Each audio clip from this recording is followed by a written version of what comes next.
Hi, I'm Dr. P.K. Talwar, cosmetic surgeon, New Delhi, and I'm practicing cosmetic surgery for more than 30 years now. Previously, I was attached to Apollo and Max hospitals, and now I'm running my own cosmetic laser surgery center at Greater Kailash Part 1, New Delhi. हमारे पास एक और query आई है हमारे एक दर्शक की, और वो ये कह रही हैं कि उनकी जो बिटिया है, डॉटर है, उसके सर पे कोई मार्क है और वो जानना चाहते हैं कि लेज़र कराने के बाद क्या उसके बाल वापस आ जाएंगे कि नहीं आएंगे। हेयर ग्रोथ में तो कोई प्रॉब्लम नहीं होगी, नेचुरली यंग लड़की है, बच्ची है, तो कोई भी हेयर लॉस नहीं चाहता, चाहे वो मेल हो फीमेल हो। खैर, दैट इज़ वन थिंग। अब मैं उनसे एक्चुअली ये कहना चाहूँगा कि हमें नहीं पता कि उसके आपकी बिटिया के स्कैल्प पे किस तरह का दाग है, वो whether it is a black mark है या रेड बर्थ मार्क है, वो ही पता नहीं है।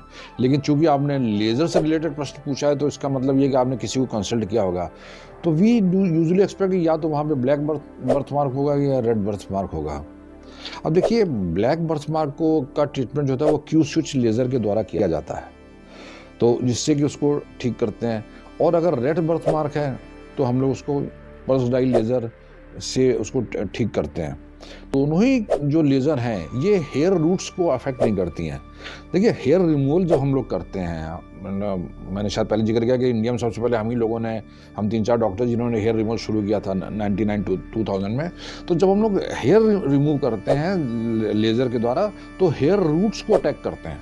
हेयर रूट्स काफ़ी डीप होते हैं जिनको अटैक करते हैं ताकि आपकी हेयर ग्रोथ बंद हो जाती है। लेकिन ये जो बर्थ मार्क हैं, इनके लिए जो लेज़र हम यूज़ करते हैं, क्यू स्विच है या पल्स डाई लेज़र है, ये सुपरफिशियल रहती हैं। ये उतनी गहराई तक नहीं जाती जिस गहराई तक आपके हेयर रूट्स हैं।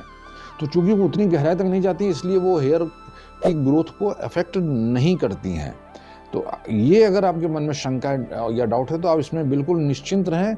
आप बच्ची की हेयर ग्रोथ पे इसका कोई प्रॉब्लम नहीं आएगी और लेज़र कराने के बाद भी वो उसको एक अच्छी हेयर ग्रोथ मिलेगी। हाँ, अगर आपको किसी ने सर्जरी एडवाइस करी है कि स्पॉट को, क्योंकि आपने बताया नहीं हमें किस तरह का स्पॉट है, अगर उसकी सर्जरी करनी है तो सर्जरी का जो स्कार होता है उस पर जरूर हेयर नहीं आएंगे, क्योंकि स्कार में हेयर फॉलिकल्स नहीं होते हैं। अब अगर स्कार पतला है तो आगे पीछे से बाल आएंगे जिसको आप छुपा भी सकते हैं।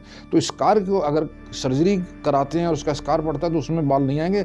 लेकिन चूंकि स्कार के आगे पीछे हर तरफ बाल होंगे तो उसको आप अच्छी तरह से हाइड कर सकते हैं, कैमोफ्लेज कर सकते हैं।